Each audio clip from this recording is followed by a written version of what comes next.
Segunda carta, ou epístola de Pedro, no capítulo 3, a partir do versículo de número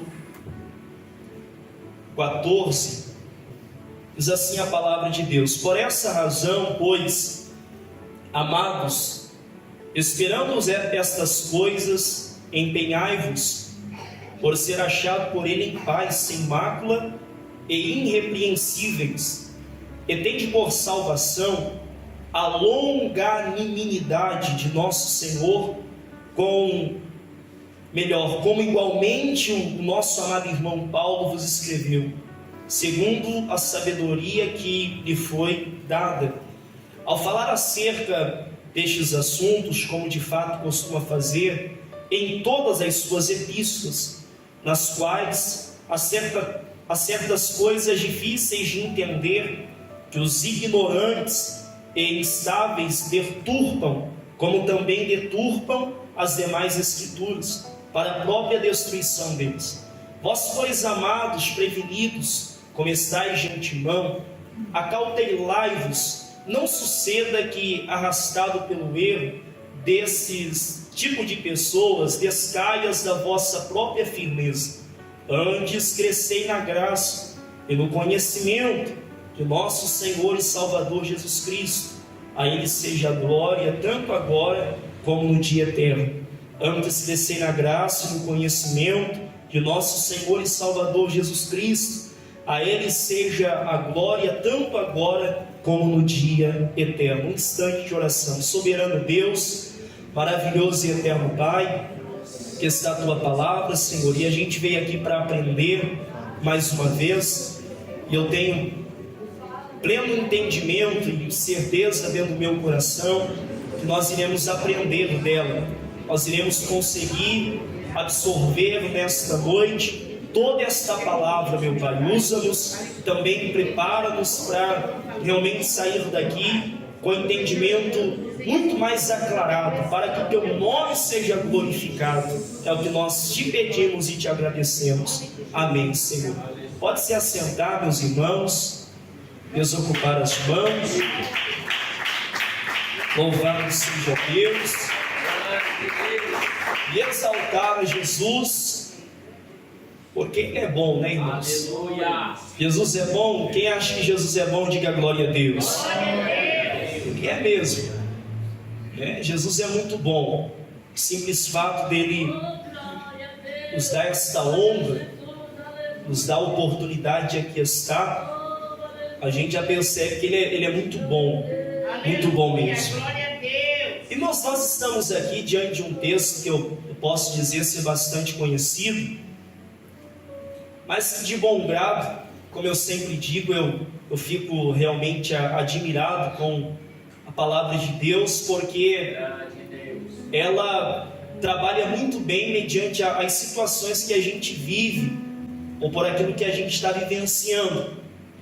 Então seria um erro da nossa parte afirmar, talvez, mediante ao que se é pregado, que talvez seja uma palavra repetitiva, uma palavra repetida, porque na realidade não, irmãos. A palavra de Deus, ela traz uma renovação para nós, e esta renovação ela faz com que a gente tenha um entendimento muito bem aclarado.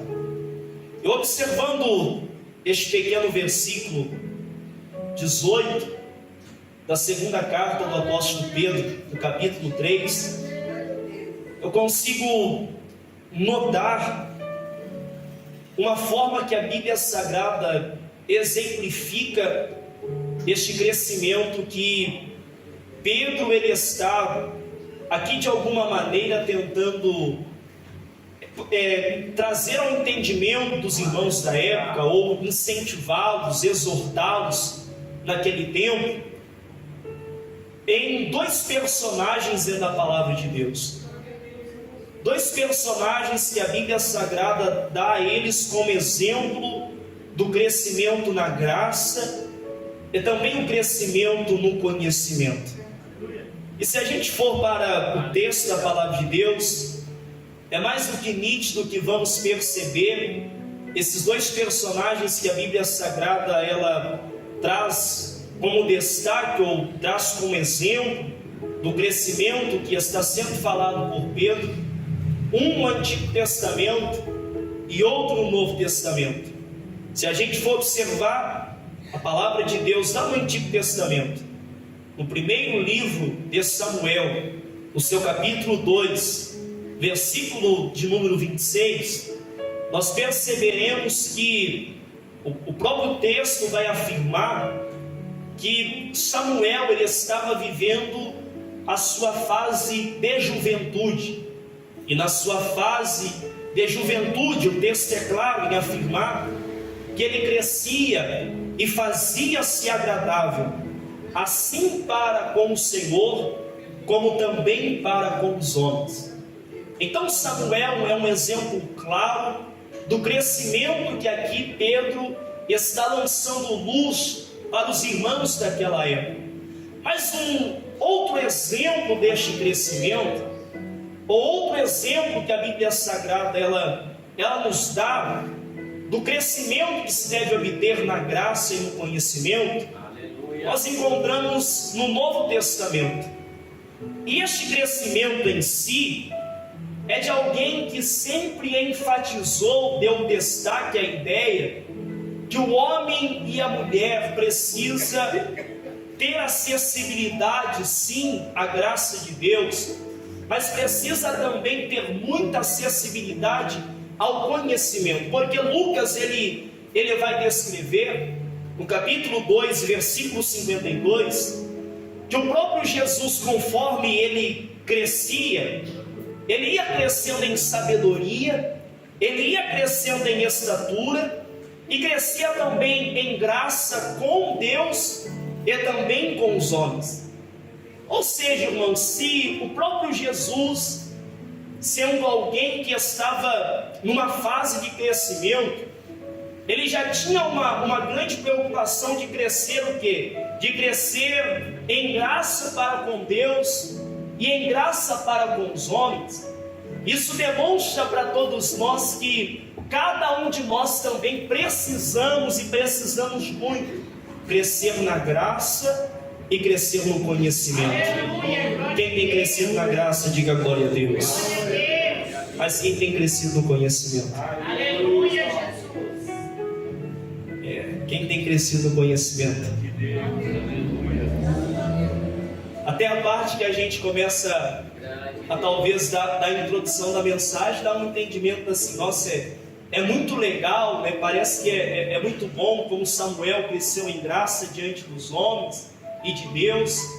É algo que aparentemente eu também tenho buscado, mas existe uma coisa que a gente precisa entender, que se o homem e a mulher que serve a Deus, ele não tem o desejo de crescer na graça e também no conhecimento, é mais do que nítido que ele vai viver uma situação que infelizmente ele nunca conseguirá alcançar a maturidade cristã. A maturidade, irmãos, tem sido algo que no nosso tempo deve-se ter o desejo de alcançar. Por que o desejo de alcançar? A gente precisa observar e observar muito bem a palavra de Deus, e é por isso que o Senhor conduz. Hoje é um culto de ensinamento, então no culto de ensinamento a gente vai aprender do porquê que existe a necessidade do homem crescer na graça e no conhecimento. E aí Paulo, ele vai dar uma demonstração, e os irmãos, se quiserem abrir, se não quiserem, fiquem à vontade, mas eu vou abrir aqui só para os irmãos entenderem. Na sua primeira carta aos Coríntios, capítulo de número 13 e versículo de número 11, ele vai revelar a razão pela qual é necessário que o homem e a mulher cresçam na graça e no conhecimento. Aleluia, Jesus. Porque compreenda algo, olha o que Paulo ele vai dizer, primeira carta de Paulo aos Coríntios, no capítulo 13, versículo 11. Quando eu era menino, eu falava como menino, eu sentia como menino, pensava como menino. Quando eu cheguei a ser homem, desisti das coisas próprias de menino. Ou seja, Paulo aqui, neste texto que ele está demonstrando, ou está trazendo aos irmãos de Corinto, ele está revelando que a partir do momento que ele chegou à idade adulta, ou se tornou um homem, as coisas que ele era acostumado a fazer quando era menino, ele deixou de fazer.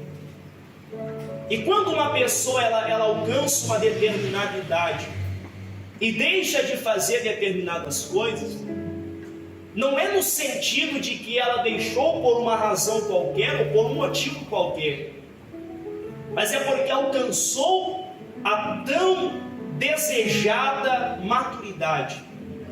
E o cristão, ele precisa, irmãos, e precisa alcançar essa maturidade. Quem tem alcançado maturidade, diga glória a Deus.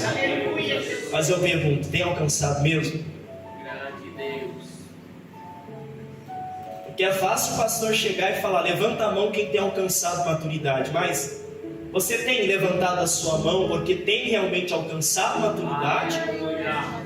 Ou você tem levantado a sua mão porque alguém que está sobre o altar está te impulsionando a levantar a mão? Então a maturidade cristã é preciso muito o crente alcançar. Por quê? Por que o cristão ele precisa alcançar maturidade? Porque se ele alcançar maturidade, em situações que surgirem mediante a ele não vai agir como um menino. O menino age sem pensar. Ele não pensa lá na frente no que pode acontecer. Ele não tem aquela preocupação com os danos que ele pode ter por causa de algo que ele está realizando no momento. O homem é diferente. Quando ele alcança uma maturidade, quando a pessoa ela deixa de fazer as coisas de menino e alcança uma maturidade, ela vai se precaver de tudo aquilo que possa lhe causar dano. Isso se chama maturidade. Então, quando Paulo está dizendo desta necessidade, no capítulo 13, versículo 11 da sua primeira carta aos Coríntios, ele está dizendo que nós, como cristãos, precisamos alcançar maturidade para que em situações que surgirem mediante a nós não venhamos agir como meninos. Aleluia, Jesus. Nós não venhamos agir como meninos. Porém, irmãos, o texto em questão que nós acabamos de ler aqui, os irmãos vão perceber que este texto ele aponta para duas áreas de crescimento que necessita-se muito de equilíbrio. E que duas áreas são essas? A graça e também o conhecimento. Porque entenda, se a pessoa ela tem a graça, mas ela não tem o conhecimento, ela vai se voltar ao fanatismo, ou seja, graça sem conhecimento vira fanatismo. Depois que os irmãos tiverem oportunidade, na sua casa pesquise o que significa fanatismo. Você vai perceber que fanatismo é uma coisa que, se a gente analisar e a gente trazer para a nossa vida pessoal, vai ser muito em relação daquilo que Jesus ele falou, que este povo só me adora com os lábios, mas o seu coração está longe de mim. O que é ser fanático? O que é o fanatismo? Se os irmãos pesquisarem, vocês terão uma noção exata do porquê que a graça sem conhecimento vira fanatismo. Só que também o conhecimento sem graça vira formalismo. E o formalismo nada mais é do que aquilo que era realizado no Antigo Testamento. As pessoas elas acreditavam em rituais, e mediante aos rituais eles seguiam com tanto afinco, mas com tanto afinco mesmo, que eles abriam mão dos seus valores e abriam mão também dos seus princípios. E uma vez que você se volta ao formalismo, o que vai acontecer? Vai passar anos e vai passar anos, você vai continuar na mesma posição. Ah, mas como assim, pastor? Na mesma posição de obreiro? na mesma posição eclesiástica, sendo um diácono, um presbítero, um pastor, um evangelista, um missionário. Não, irmãos. Não é isso que eu estou falando. A gente sabe que o cargo dentro da igreja é importante, é necessário, é constituído por Deus. Mas quando a gente fala do sentido de formalismo, nós estamos dizendo de um tipo de pessoa que, com o passar do tempo, ela se formalizou, mas se formalizou tanto, que ela já não tem mais aquela preocupação de, às vezes, quebrar protocolo. Eu desconheço um Deus que a gente pode considerar ser um Deus de infinito, que a gente, em todo o entendimento que se pode obter, em todo o conhecimento que se pode extrair, será difícil chegar ao conhecimento da grandeza total dele. Que seja um Deus que se limite a um sentido de se apresentar a nós até certo ponto. Aleluia. Deus a cada dia quer se revelar a nós. Aleluia. Mas para que Deus se revele a nós, a gente precisa compreender essas duas partes. A graça sem o conhecimento vira fanatismo, e o conhecimento sem a graça vira formalismo. Mas existe uma grande questão, irmãos, que para o homem e a mulher que serve a Deus alcançar primeiramente a maturidade cristã, ele precisa ter desejo de crescer. Aleluia.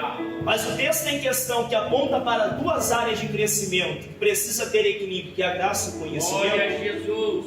A gente precisa colocar algo dentro do nosso coração, que tanto a graça como o conhecimento, somos nós que devemos desejar crescer.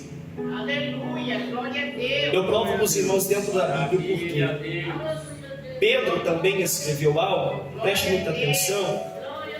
Logo na primeira carta dele, no capítulo de número 2 e versículo de número 2, Glória a Deus. olha o que ele diz: que a gente precisa desejar ardentemente, como crianças recém-nascidas, o genuíno leite espiritual, para que por ele vos seja dado crescimento para salvação. Então, quando a gente diz de crescer, precisamos entender que esta responsabilidade ela cabe a nós. Somos nós que precisamos ter desejo de crescer. Por isso que Pedro está dizendo: desejai ardentemente, como crianças recém-nascidas, o genuíno leite espiritual, para que por ele vos seja dado crescimento para a salvação. Aleluia, Jesus. Então esse desejo tem que nascer dentro de nós. Nenhuma pessoa crescerá se ela não tiver desejo. Verdade. Aleluia. Então, no sentido da graça e do conhecimento, se você não tiver desejo, você nunca vai crescer. Nunca. Você vai ser somente mais um. Mais um que não tem graça e não tem conhecimento e já virou um fanático. Ou mais algum que não tem conhecimento e não tem graça e já está formalizando tudo já faz muito tempo. Quem tem desejo de crescer, diga glória a Deus. Glória a Deus. Só que é necessário que para aqueles que desejam e têm o desejo de crescer, que eles precisam, o que? Precisa, isso é extremamente necessário, que uma vez que se tem o desejo de crescimento, andar com as duas pernas equilibradas. Por que andar com as duas pernas equilibradas? Você já percebeu uma pessoa que tem talvez uma deficiência na perna? Ela consegue caminhar normalmente? Não. Por quê? Por causa da deficiência. Porque ela tem uma deficiência, por ter uma deficiência, ela não tem um equilíbrio sobre as pernas. No sentido espiritual é a mesma coisa. A gente precisa andar com as nossas duas pernas equilibradas. E qual perna? A da graça e a do conhecimento. E aí Paulo ele vai dizer novamente a razão pela qual Pedro está dando esta ideia, o porquê precisa ter essas pernas equilibradas. 1 Coríntios, no capítulo 11, não precisa abrir não. Glória a Mas Deus. Eu só quero, de forma sincera, que haja no coração de vocês a implantação desta palavra. Que haja, que haja. Capítulo 14, versículo 14. Olha o que ele diz: porque se eu orar em outra língua, o que vai edificar? O meu espírito.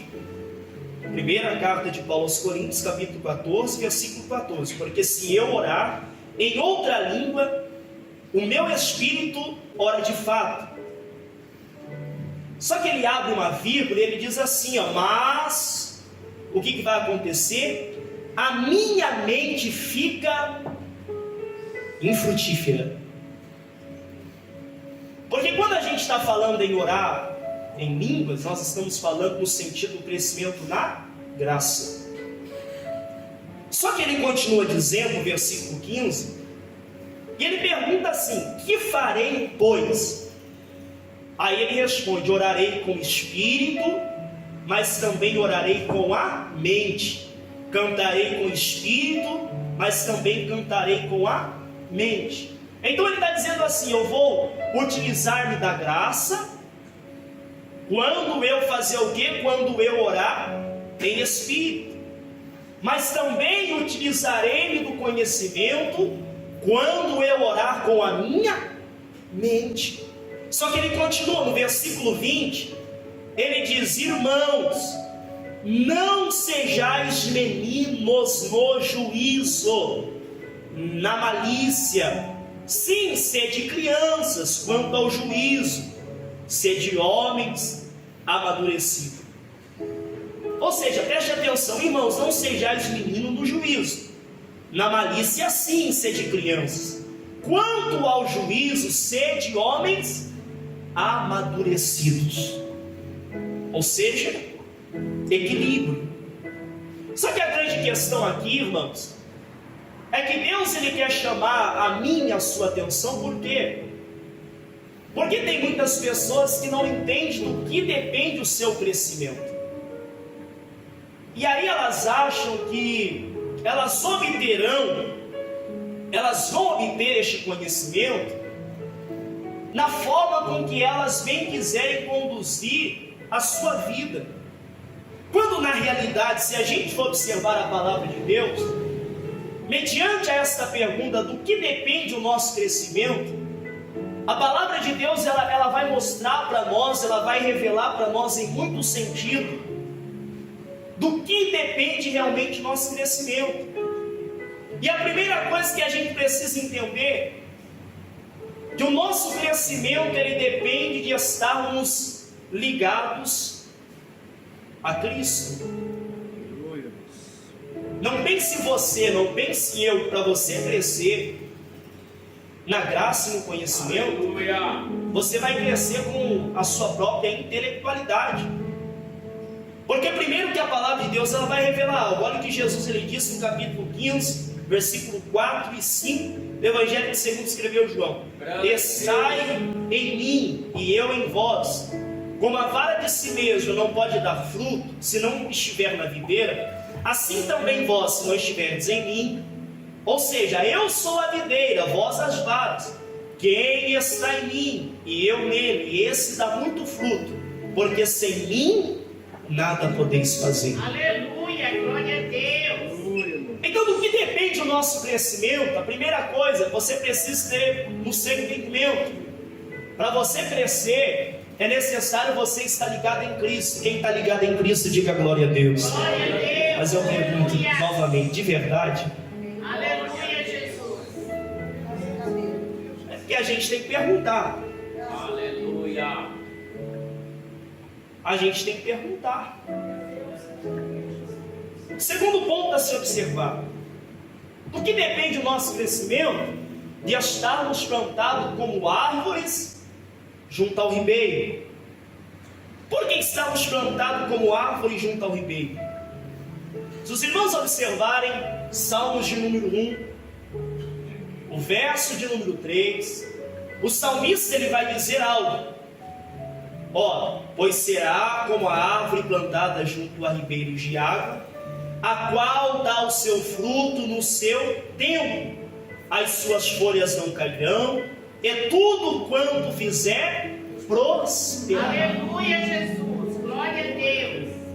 Dificilmente, se você olhar para uma árvore que está plantada junto ao ribeiro, ela vai ser uma árvore seca. Geralmente ela vai estar florida, ela vai estar robusta. Por quê? Porque ela está plantada como uma árvore junto ao ribeiro. Então, se nós queremos crescer, se não estivermos plantados como uma árvore junto ao ribeiro, dificilmente conseguiremos obter crescimento, porque não vai acontecer o que a palavra de Deus está dizendo. Não vai acontecer no sentido das suas folhas não cair. Se não tivermos como uma árvore plantada junto ao ribeiro, as nossas folhas elas vão cair e não vai haver prosperidade. Só que tem um terceiro ponto, e este ponto é o que chama muito a atenção no sentido do que depende o nosso crescimento. E aqui é uma parte que a gente não pode deixar passar batido, sem antes observar com uma visão minuciosa e expor algumas coisas. Primeiro, de estarmos totalmente dependentes de Deus. Aleluia, Jesus. Glória a Deus. Quem é dependente de Deus, diga glória a Deus. Glória a Deus. Mas eu pergunto, de verdade? Mas por que será que ele fica perguntando de verdade? Porque a gente percebe que tem pessoas que não são dependentes de Deus. Não. E aí preste atenção, Paulo ele disse na primeira carta aos Coríntios, no capítulo 3, versículo 6 e 7, algo muito interessante. Preste atenção que ele diz: que ele plantou, Apolo regou. Mas eu pergunto, foi Apolo que deu o crescimento? Foi Paulo que deu o crescimento? Quem que deu o crescimento? E por que foi o Senhor que deu o crescimento? Porque a dependência vem totalmente de Deus. Aleluia, Jesus. Ou seja, irmãos, por isso que a gente precisa entender que nem o que planta é alguma coisa, nem o que rega. Mas Deus que dá o crescimento. Aleluia, glória Então, a para Deus. você alcançar crescimento na graça e no conhecimento, você precisa entender que depende de três fatores. O primeiro, de estar ligado em Cristo. O segundo, de estar plantado como uma árvore junto ao ribeiro. Aleluia. O terceiro, de entender que somos totalmente dependentes de Deus. Aí a gente vai entrar agora no sentido do crescimento na graça. Por que entrar no sentido do conhecimento da graça? Porque muitas pessoas elas não entendem como assim crescer na graça. Quando a gente fala de crescimento na graça, é o mesmo que dizer em relação ou tem a ver com o nosso fortalecimento espiritual. Aleluia. Por que fortalecimento espiritual? Por isso que eu amo a palavra de Deus, irmãos. Se a pessoa me perguntasse por que eu amo a palavra de Deus, eu responderia para ela facilmente, porque ela tem resposta para tudo. Glória a Deus. Olha a razão pela qual o crescimento na graça tem a ver com fortalecimento espiritual. Segunda carta de Paulo a Timóteo, no capítulo 2, versículo 1. Tu, pois, filho meu, fortifica-te na graça que está em Cristo Jesus. Aleluia, glória a Deus. Então isso, o crescimento da graça tem a ver o quê? Tem a ver com o fortalecimento espiritual. Mas isso só é possível, irmãos. Isso só é possível através de uma vida devocional, através de uma vida de retidão, através de uma vida de sinceridade. O que é devocional? O texto que ilustra esta realidade de crescimento na graça é muito conhecido. Atos capítulo 2, versículo 42. A igreja primitiva, ela tinha comprometimento. E o primeiro comprometimento da igreja primitiva era que eles perseveravam na doutrina dos... Quando falamos de alguém que persevera, falamos de alguém que tem compromisso, e compromisso com a palavra. Então entenda, para se crescer na graça, é necessário termos comprometimento com a palavra. E aí, o Salmo 119, verso 11, preste atenção no que o salmista ele diz. Ele fez o que? Ele guardou. Em outras versões vai dizer, ele escondeu a sua palavra no coração. Por quê? Porque ele não queria pecar contra o Senhor.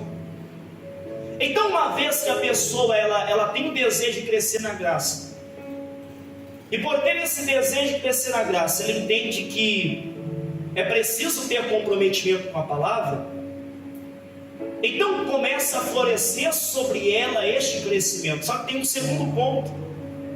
A igreja primitiva também, ela crescia na graça porque ela tinha comunhão. E eu disse certa vez aqui que o nosso relacionamento, ele deve ser horizontal com o próximo e vertical com Deus. Porque se a gente não tiver comunhão com o próximo, eu pergunto para a igreja, tem como ter comunhão com Deus? Por que não tem como ter comunhão com Deus? Porque o próximo a gente está vendo, e Deus você vê. A Bíblia Sagrada chega a afirmar que se nós não amamos o nosso próximo, que diremos então que amamos a Deus, que não vemos, não enxergamos? Ou seja, se não amamos o próximo que estamos vendo, como que vamos amar a Deus se nós não enxergamos? Ou seja, o crescimento na graça também depende de comunhão. Aleluia. E eu pergunto, quem tem comunhão com o próximo, diga glória a Deus. Glória a Deus. Quem tem comunhão com Deus, diga glória a Deus. Glória a Deus. Tem comunhão com o próximo mesmo? Glória a Deus. Graças a Deus.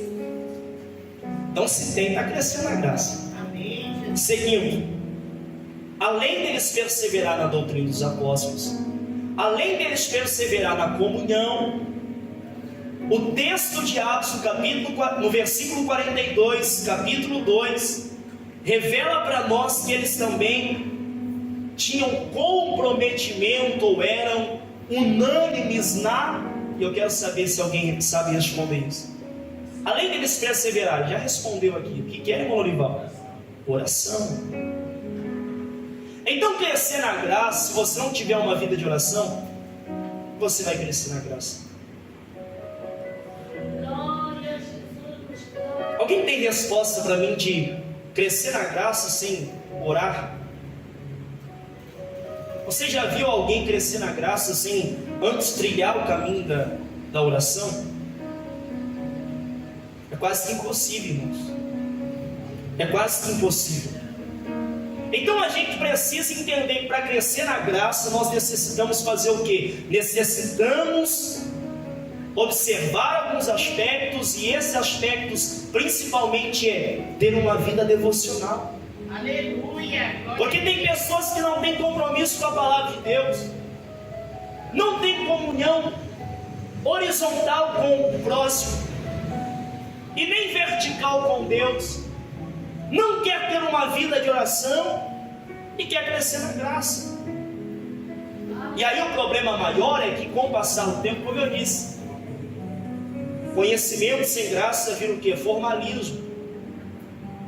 E aí por terem conhecimento, mas não terem graça, deixam de desfrutar tudo aquilo que o céu tem reservado. Aí não consegue sentir Deus, não consegue mais ter aquela comunhão gostosa com Deus. Aleluia. Por quê? Porque está faltando algo, está faltando crescimento na graça. Só que o texto também aponta o crescimento no conhecimento. E aí o próprio Deus no Antigo Testamento ele já começa dando um chacoalhão no povo, porque o povo ele tinha a oportunidade de aproveitar e absorver tudo aquilo que Deus ele era capaz de proporcionar ao povo.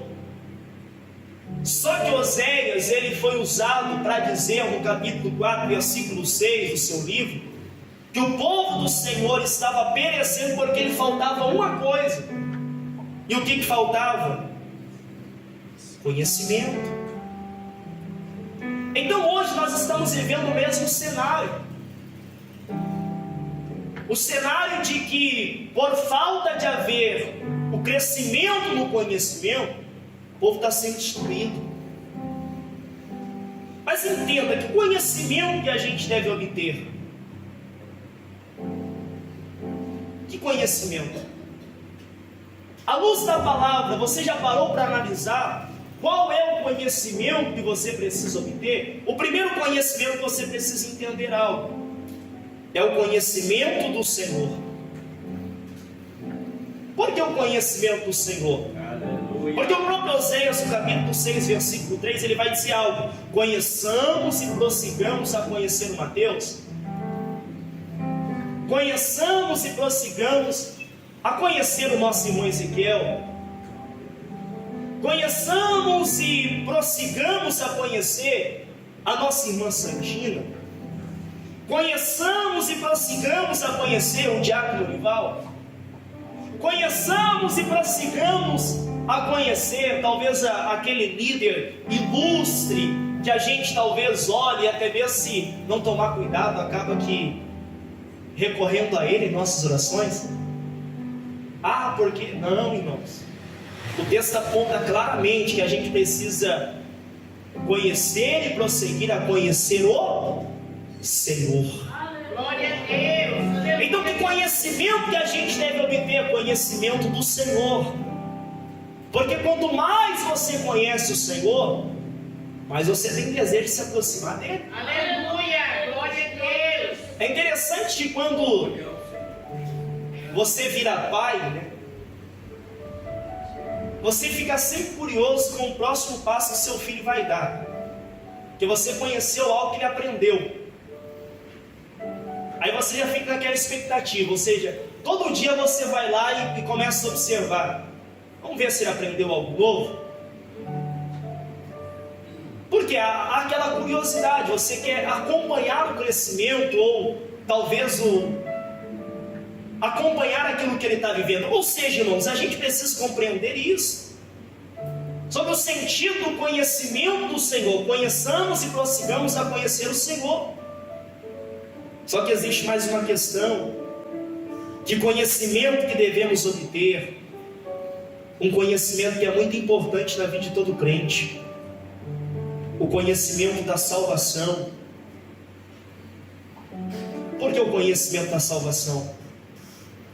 Porque infelizmente nós vivemos em um tempo que o povo já cresceu tanto na graça, mas deixou o conhecimento de lado, que eles esquecem da oportunidade maravilhosa que Deus concedeu, que é a nós e para nós a salvação. Aleluia, Deus. E aí esquecem que são salvos em Cristo Jesus. Então o conhecimento da salvação é importantíssimo que a gente buscar, a gente desejar. O capítulo 1, versículo 77 do Evangelho, que segundo escreveu Lucas, está escrito assim: para dar ao seu povo conhecimento da salvação. Glória a Deus. Só que eu continuo perguntando para a igreja: que conhecimento nós ainda devemos obter? Terceiro, o conhecimento da verdade. Aleluia, Jesus. Por que o conhecimento da verdade? Vocês são inteligentes, irmãos. Vocês leem a Bíblia. Quem lê a Bíblia, diga glória a Deus. Constantemente. Quem lê a Bíblia, levanta a mão. Seja sincero.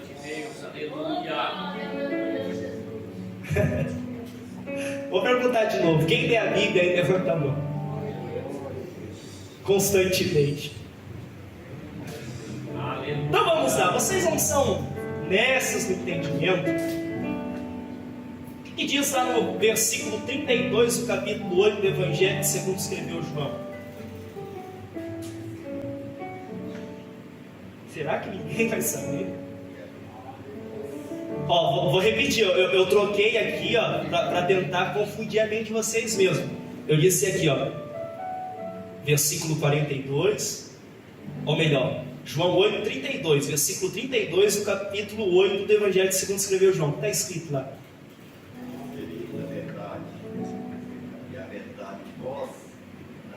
Então, que conhecimento que a gente precisa obter? Conhecimento da... Porque o que liberta? Existe outro meio para a pessoa alcançar a libertação, se não for pela verdade? E quem que é a verdade? Jesus, certa vez, ele não diz, ó, se pois o Filho vos libertar, verdadeiramente sereis. Então quem que deve libertar? Então se é o Filho que tem que libertar, quem que é a verdade? Ou seja, a gente precisa também chegar ao conhecimento da verdade, porque tem um monte de pessoa que, infelizmente, tudo que você perguntar para ela que não se relaciona às coisas de Deus, ela sabe de tudo. E no tempo que a gente está vivendo, é até perigoso a gente chegar em pessoas e perguntar: e aí, como foi a cena da novela passada? Ela contar não só a cena, mas contar a novela toda. Aí você olha para ele e pergunta: mas e o conhecimento do sentido? Quem é Jesus? Ou a verdade? O que é a verdade para você? Ela não entende o que é a verdade. Talvez se você perguntar de um famoso, de alguém famoso, ela vai saber até a roupa que ele vestiu, quando nasceu, a maneira que foi o parto. Mas se você perguntar para ela: e aí, a verdade? Eu quero saber da verdade. Eu não sei. Que verdade que você está perguntando? Porque entenda, irmãos, compreenda algo. O conhecimento da verdade é muito importante na vida de qualquer homem que serve a Deus. E se você não obtém o conhecimento da verdade, o que acontece? Com o passar do tempo, você vai ficando enferrujado. Daqui a pouco você não vai estar funcionando mais.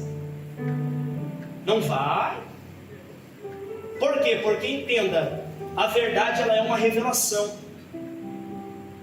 Capítulo 16 do Evangelho segundo escreveu Mateus, versículos 13 a seguir. Quando Pedro declara quem é Jesus, Jesus fala para ele: tu és um bem-aventurado, Pedro. Por que tu és um bem-aventurado? Porque não foi a carne, não foi o sangue que te revelou isso. Ou seja, para se chegar ao conhecimento da verdade, se não se obter a revelação que vem de Deus, a pessoa nunca vai conhecer a verdade. Quem tem buscado conhecer a verdade? Agora eu quero ver os irmãos levantar a mão. Eu vou perguntar de novo: quem tem buscado conhecer a verdade? Aleluia. E quando eu falei da Bíblia, eu senti que a gente... Será que eu levanto a mão? Mas sigamos, irmãos. Do que devemos obter, já vou terminar, pode ficar tranquilo, irmãos. O horário, eu tenho 10 minutinhos para vocês aguentar o Mateus hoje. É que eu fiquei muito tempo sem falar. E eu não consigo ficar sem falar, mas eu confesso. Ainda mais quando falo das coisas de Deus. Vamos lá. O que mais a gente precisa? Que conhecimento precisamos obter? Conhecimento das doutrinas bíblicas. Deus, Jesus, Espírito Santo, igreja, anjo, céu, pecado, salvação, sagradas escrituras, dons espirituais. Porque tem pessoa que não sabe quem é Deus, tem pessoa que não sabe quem é Jesus, não sabe quem é o Espírito Santo, não sabe o que é a igreja, não sabe o que são anjos, não sabe o que é céu. Está na igreja e não sabe o que é o céu, não sabe o que é o pecado, e aí vive na margem do risco, assim, está quase caindo lá, e se dá como um songamonga, não entende sobre o sentido do que é do pecado. As Sagradas Escrituras, eu sempre digo, irmãos, é que nós somos preguiçosos, e somos, preste atenção por que somos preguiçosos. O ser humano gosta de facilidade. Se você chegar na sua casa hoje, você vai ter talvez lá na sua sala, na cômoda do seu quarto, no seu guarda-roupa, o celular. E se você vê este, eu não vou dizer bendito, mas maldito, você vai fazer o que? Você vai fazer isso aqui. E eu garanto que se você chegasse lá e primeiro você olhasse a Bíblia e olhasse o celular, você deixaria a Bíblia e pegaria o celular. Mais facilidade. Então, às vezes, nós, irmãos, vivemos uma situação que, infelizmente, com o passar do tempo, nós acabamos de deixar de buscar conhecimento. Por quê? Porque somos preguiçosos. E aí, por causa dessa preguiça, a gente vai deixando de conhecer o Senhor, a gente vai deixando de conhecer a salvação, e a gente vai deixando de conhecer a verdade. E o que acontece? A gente deixa de crescer na graça e deixa de crescer no conhecimento. Se a gente soubesse juntar os dois, a graça e o conhecimento, irmãos, se soubéssemos a autoridade que a gente teria na palma das nossas mãos, nós não seríamos levados por qualquer coisa. Porque quando nós dobrássemos o joelho, a gente se revestiria de graça. E quando a gente abrisse a palavra de Deus, fixasse os nossos olhos sobre ela, a gente obteria conhecimento. Eu sei que nós estamos vivendo em um período de grande dificuldade, mas eu ainda sonho, irmãos. Eu ainda acredito que muitas pessoas serão despertadas neste tempo a buscarem a graça e buscarem também o conhecimento. Aleluia. A buscarem o conhecimento, mas buscarem também a graça. Por quê? Porque existe um objetivo para se obter o conhecimento. E aqui eu já vou encerrar a mensagem. Só tem 5 minutos. Vou correr contra o tempo. Primeira carta de Pedro, no capítulo de número 3, versículo 15, vai ter a resposta pela qual nós precisamos, ou o porquê há um objetivo de se buscar conhecimento. Primeira carta de Pedro, capítulo 3. Louvado seja Deus. Deixa eu só confirmar se é isso mesmo. Glória a Deus, aleluia. Louvado seja o Senhor. Aleluia. Pode glorificar a Deus, irmãos. Aleluia, glória a Deus. Melhor, eu disse aqui primeira, mas é a segunda mesmo. Capítulo 3, versículo de número 15. Glória a Jesus. Aleluia. Glória a Deus. Que é um propósito. Qual o propósito? A minha versão aqui está um pouco diferente, mas diz da seguinte forma: para estar sempre preparado para responder com mansidão e temor a qualquer que vos pedir a razão da esperança que há em vós. Por isso que se precisa buscar conhecimento. E aí, irmãos, agora eu concluo realmente essa mensagem dizendo algo que eu disse aqui, os irmãos caíram na risada certa vez. Foi algo que eu vi, eu não poderia deixar para complementar esta mensagem. Que existem 4 tipos de crente. O primeiro é o crente menino. Ele cresce na graça e é zero no conhecimento. Tem o chamado crente carnal. Ele cresce no conhecimento e é zero na graça. E aí tem aquele crente anão. E o tal do crente anão é terrível. Ele não cresce na graça nem no conhecimento. Agora eu quero perguntar para a igreja: você é um crente menino? Você é um crente carnal? Ou você é um crente anão?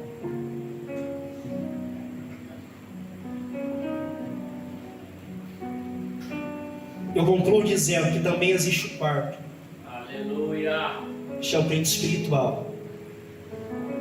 Ele cresce na graça e ele cresce no conhecimento. Aleluia, glória a Deus. Só que isso aqui não sou eu, Mateus, que possa avaliar você. Mas eu quero crer no meu coração que aqui na nossa igreja os crentes são espiritual. Aleluia, Jesus. Crescem na graça e crescem também no conhecimento. Glória a Deus. Então finalizo dizendo: antes, irmãos, crescei na graça e no conhecimento do nosso Senhor e Salvador Jesus Cristo. Palmas para o Senhor.